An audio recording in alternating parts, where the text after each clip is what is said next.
Satan a péché. Il a perdu le ciel. Et il a perdu sa place d'ange. Maintenant, on l'appelle ange déchu. Il s'appelle le diable. Il s'appelle lui et les autres anges qu'il a convaincus. Là. On les appelle les démons. Et lui, le chef des démons, il est le diable. Donc, ils ont perdu leur place d'ange. Ils ont perdu leur place au ciel. Et ils ont été précipités. À une telle allure que Jésus dit que je voyais Satan tomber du ciel comme un éclair. Mon frère, ma soeur, ce n'est pas, de même mode qu'on l'a précipité. Avec une force de frappe que les autres anges, ce n'est même pas Jésus qui l'a précipité, ce sont les autres anges. Donc, Satan a perdu le ciel. Il a perdu sa place d'ange à cause du péché. La Bible dit, Adam et Ève ont perdu le jardin d'Éden à cause du péché. Judas a perdu sa place d'apôtre et il a perdu sa vie aussi à cause du péché. Au ciel, il y a certains piliers du royaume de Dieu qui portent le nom des apôtres. Une bénédiction terrestre et éternelle. C'est ça que Dieu donne. Donc Judas faisait partie des apôtres. À cause du péché, il a perdu sa place d'apôtre. Il a perdu le ciel. Il a perdu sa vie. Parce que quand tu te suicides, là, tu n'es pas sauvé. La vie ne t'appartient pas et tu l'arraches. Tu mets fin à la vie à laquelle tu n'as pas créé. Ce n'est pas toi qui l'as mise en marche, mais tu mets fin à ça. C'est sûr, directement, tu vas en enfer. Donc, entre parenthèses, ceux qui aiment penser au suicide, ceux qui veulent se donner la mort, là, quand tu te donnes la mort, quand tu te suicides, tu vas en enfer. Mon frère, ma soeur, le péché nous fait perdre beaucoup de choses. Le fait de désobéir à la parole de Dieu, les péchés des langues, les péchés des yeux, il y a des choses qu'on regarde, Dieu ne veut pas qu'on regarde ça. Les péchés de nos oreilles, il y a des choses qu'on écoute, Dieu ne veut pas qu'on écoute. Il y a des choses qu'on mange, Dieu ne veut pas qu'on mange. Il y a des actes qu'on pose, Dieu ne veut pas qu'on les pose. Il y a des choses qu'on commet, Dieu ne veut pas qu'on commette. Même la manière de gérer ton sexe, Dieu dit, il faut gérer ton sexe selon sa parole. Les rapports sexuels en dehors de deux personnes qui sont mariées, si vous n'êtes pas des conjoints légaux, c'est un péché. Maintenant, il y a des gens qui ne font pas les rapports sexuels même, mais qui posent des actes d'impureté. Voilà, les flirts, on s'embrasse et tout. Et tu demandes, ils disent non, mais on n'a pas couché ensemble. Mais les flirts où vous touchez, où vous commettez certaines choses-là, mais ce sont des choses qui font partie des rapports sexuels. Si tu as fait ça à quelqu'un qui n'est pas d'accord, c'est un viol. C'est un viol. Et tu peux te retrouver en prison pour ça. Donc, tout ça, ça fait partie des rapports sexuels. Donc, quelqu'un qui n'est pas ton époux de manière légale, tu n'as pas le droit de faire ça avec la personne. Donc, devant Dieu, c'est un péché. Même si les hommes ne considèrent pas ça comme un délit, mais devant Dieu, c'est un péché. Le péché, c'est le délit spirituel. Qu'est-ce que Dieu considère comme délit? Ça, c'est une faute qui mérite une sentence. Vous comprenez? Donc, quand tu pêches, ce n'est pas que tout de suite Dieu te maudit, hein, mais en fait, tu perds des choses. Parce que la Bible dit, le salaire du péché, c'est la mort. Chaque fois que tu pêches, tu perds des choses. Et ces choses-là, c'est comme si ça se retrouve derrière des portes fermées. Je vais lire le passage, vous allez voir. Genèse chapitre 3, verset 22. L'Éternel Dieu dit, voici l'homme est devenu comme l'un de nous pour la connaissance du bien et du mal. Empêchons-le maintenant d'avancer sa main, de prendre de l'arbre de vie, d'en manger et de vivre éternellement. Et l'Éternel Dieu le chassa du jardin d'Éden pour qu'il cultive la terre d'où il avait été pris. Verset 24 maintenant. C'est ainsi qu'il chassa Adam et il mit à l'orient du jardin d'Éden des chérubins qui agitent une épée flamboyante pour garder le chemin de l'arbre de vie. Voilà. Mes frères, mes sœurs, je vous explique. Quand Dieu a créé Adam et Ève, il les a mis dans un jardin, sur cette terre. Et dans ce jardin, il y avait tout. Tout ce dont ils ont besoin pour manger, pour vivre, en tout cas pour être à l'aise. Il y avait les animaux, ils devaient cultiver, ils devaient donner des appellations à ces animaux-là. C'était eux les chefs. Mais tout pouvoir a une limite. Dieu a tout donné, mais il a dit, il y a un fruit qui est là, celui-là, ce table-là. Ne mangez jamais de son fruit. Ça veut dire quoi? S'ils mangent, c'est une porte de sortie vers les ténèbres. Ils vont quitter la lumière, pas la lumière physique, la lumière de la présence de Dieu, et vont se retrouver de l'autre côté. En parenthèse, pourquoi est-ce que Dieu avait mis ce table? Ce table symbolise la liberté de l'homme, le droit de choisir. L'homme n'est pas comme un animal, l'homme est comme Dieu. Et Dieu a le droit de choisir. Dieu a le droit de choisir. Ça s'appelle le libre arbitre. Tu peux dire non, tu peux dire oui. Donc l'arbre symbolise qu'on n'est pas des animaux. On peut dire non, on peut dire oui, on est libre. Donc, il dit ça, si tu le manges, tu vas te retrouver de l'autre côté. Tu vas mourir, tu seras dans les ténèbres. Mais si tu veux rester toujours de ce côté, obéis-moi. Donc, Dieu nous a donné le pouvoir, mais on devait lui obéir parce que c'est lui notre chef. Donc, ça symbolisait notre obéissance. Ça symbolisait la fin de notre pouvoir. Au-delà de ça, c'est Dieu. Et malheureusement, le fruit a été mangé.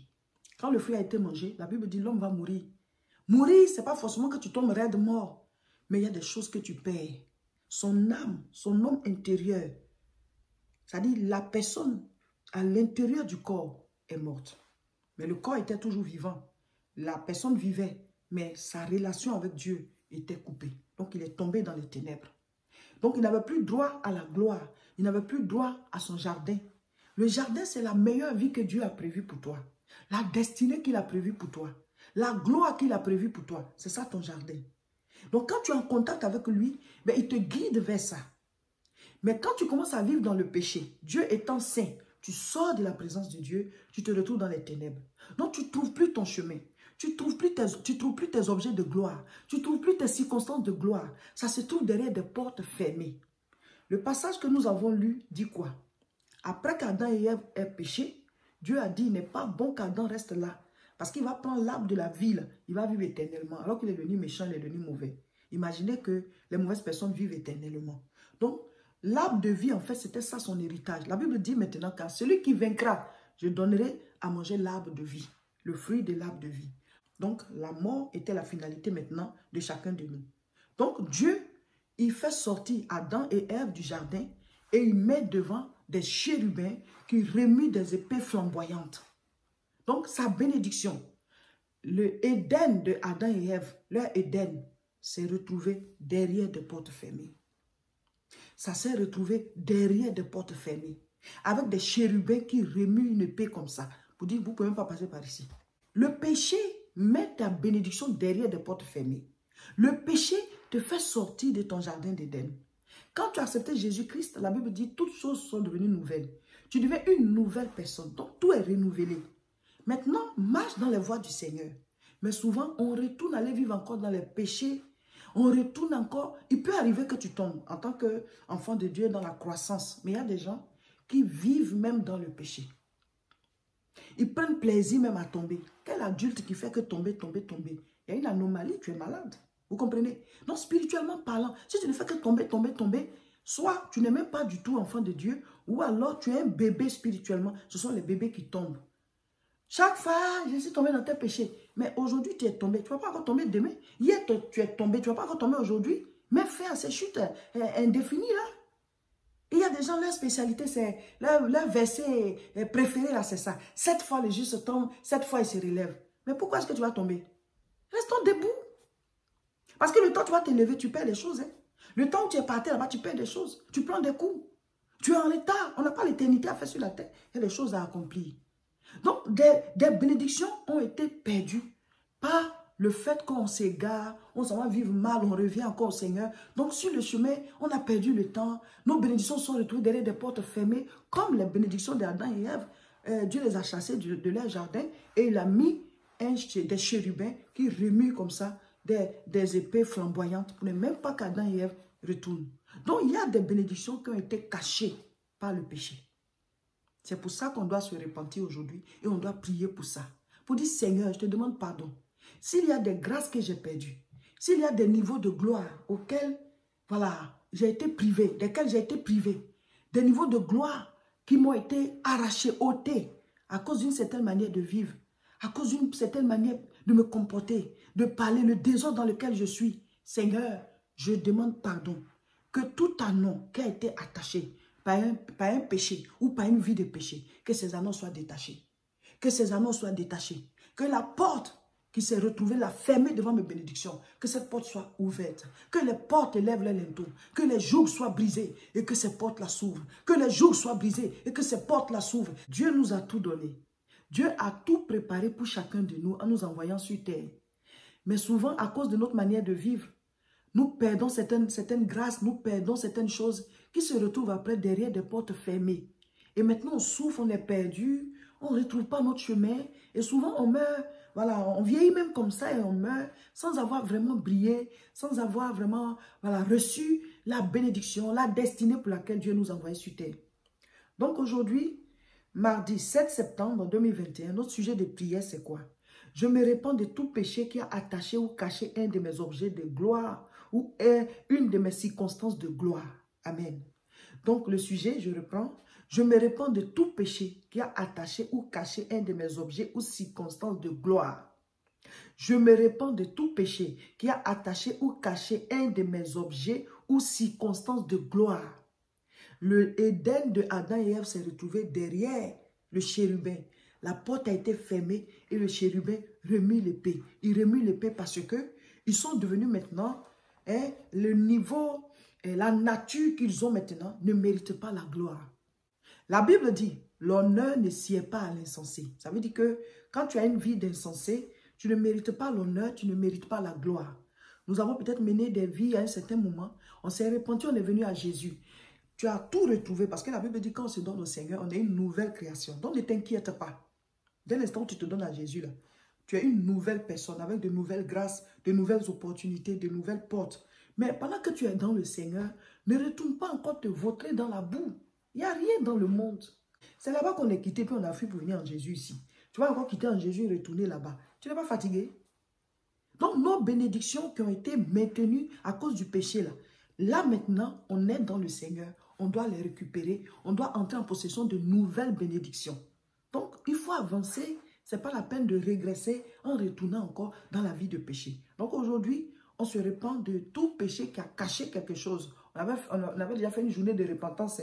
Mais cette repentance-là, c'est par rapport aux bénédictions qu'on a perdues à notre insu. Parce qu'on a commis quelque chose, on a dit une parole, on a posé des actes, voilà, qui ont caché quelque chose, qui nous ont fait perdre quelque chose. Comme Adam et Ève, leur bénédiction s'est retrouvée et derrière le chérubin et l'épée est remuée. Pour ne même pas qu'ils retournent là-bas. Donc nous devons demander pardon pour dire Seigneur, si j'ai perdu quelque chose, Seigneur, si j'ai perdu quelque chose à cause d'un mauvais acte, à cause d'une mauvaise parole, à cause d'une mauvaise pensée, à cause des choses que j'ai pu commettre, Seigneur, j'appelle à l'existence ces choses-là.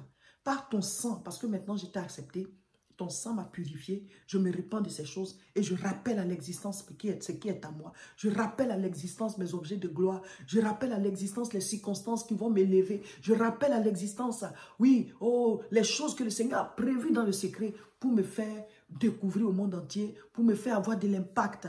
Parce qu'il a dit, on n'allume pas une lampe pour la cacher, mais on la met sur le chandelier. Que mon chandelier me soit révélé. Là où je vais être assis, et puis là, non. Voilà, je vais être acclamé comme Jésus assis sur l'anneau. Mon chandelier, là où je vais être pour briller, c'est que les circonstances dans lesquelles je vais être, le travail dans lequel je vais être, le foyer dans lequel je vais être, et même le foyer dans lequel tu es présentement. Même si ça paraît difficile, mais rien n'est impossible à Dieu. Dieu peut façonner ce couple-là à la gloire de son nom pour que vous puissiez vraiment refléter la gloire du Seigneur. Il y a des couples aujourd'hui, au départ ça n'allait pas, mais aujourd'hui ils sont donnés au Seigneur, ça va, ça marche entre eux. Amen. Donc aujourd'hui nous prions pour que le Seigneur nous pardonne tout péché qui a caché, voilà, une quelconque bénédiction nous appartenant. Aujourd'hui nous lisons Juges chapitre 5. Juges chapitre 5, c'est le cantique de Déborah et de Barak. Après leur grande victoire, ils ont commencé à louer le Seigneur. Et je vais lire quelques versets de ce cantique. À partir du verset 3, « Roi, écoutez. Prince, prêtez l'oreille. Je chanterai, oui, je chanterai à l'Éternel. Je chanterai à l'Éternel, le Dieu d'Israël. Ô Éternel, quand tu sortis de Séir, quand tu t'avanças des champs d'Édom, la terre trembla et les cieux se fendirent. Et les nuées se fondirent en eau. Les montagnes se branlèrent devant l'Éternel. Ce Sinaï devant l'Éternel, le Dieu d'Israël. Demain mercredi à 12 h, heure de France, nous serons en direct. Le premier direct de notre temps de jeûne et prière. Connectez-vous à partir de 12 h, heure de France. Mais si vous êtes occupé, vous êtes au travail ou bien en tout cas, vous ne pouvez pas suivre le direct à la fin. Le soir, quand vous descendez du travail, nous on aura fini le direct. Vous prenez la vidéo et vous suivez l'enseignement. Vous faites les prières aussi, comme si vous étiez connecté avec nous en direct. Parce que la vidéo du direct, c'est ce qui sera la vidéo du jour. Les mercredis, on ne va pas mettre d'autres vidéos en ligne. C'est la vidéo du direct. Voilà. N'oubliez pas, ce samedi 11 septembre, nous serons à Aubervilliers pour la grande croisade de prière. Abonnez-vous massivement à nos différentes chaînes et partagez cette vidéo. Nous irons jusqu'au bout de ce jeûne.